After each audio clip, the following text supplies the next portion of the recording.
Super Bowl 60 is set. The New England Patriots will take on the Seattle Seahawks this Sunday right here on 11 Alive. And always there is an Atlanta connection. Metro Atlanta is well represented on the big stage. Our Joe Ripley is here taking us back to school where the big league dreams all first began. That's right. First, Mike Macdonald grew up in Roswell. He went to Centennial High School there. His leadership stood out early on and eventually became the head coach of the Seahawks. So while Coach will be roaming the sidelines, Antonio Gibson with the Patriots is going to be watching Super Bowl 60 from the sidelines due to injury. It wasn't too long ago, though, Gibson flew high at Eagles Landing High School.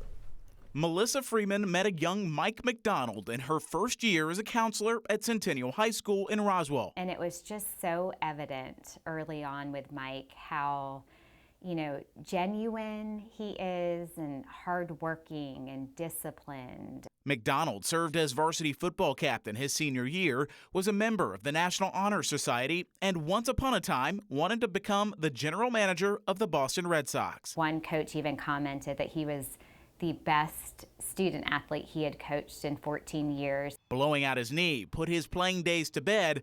Still, Macdonald's route took him to the pinnacle of the NFL as the head coach of the Seattle Seahawks. It would probably be the greatest sports achievement at Centennial. Wesley Wasgen was an assistant coach on Macdonald's football team, praising his toughness, character, and belief in himself. I am super protective over my own daughter, but Mike is the kind of kid that if your daughter brought him home, you'd be okay with it. Nearly 50 miles away, he was fast, he was shifty, and he was big.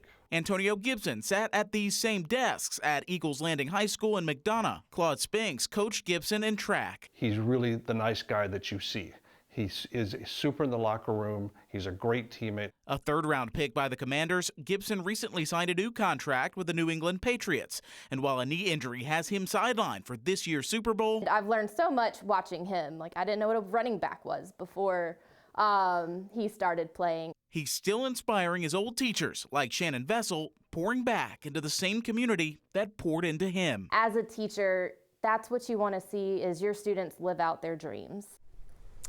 And Shannon told me earlier, when he got drafted, Antonio, she was crying. She was in tears seeing your students achieve their dreams and at the top level of your sport. It's got to be nothing like it in the world. Yeah, I love it when you hear about who people were back in high school because you're still that same person in some ways. You're still the people who have the work ethic and who you knew were going to be great are great today usually. And you can see the signs, if you're hardworking. You hear it all the time, but until it's actually applied, you're like, okay, there's a lot of potential. They are playing out their potential on the biggest stage, and it's really cool to see Super Bowl 60 airing on 11 Alive Sunday night, 6:30. All right, thank you so much, Joe. We'll be watching.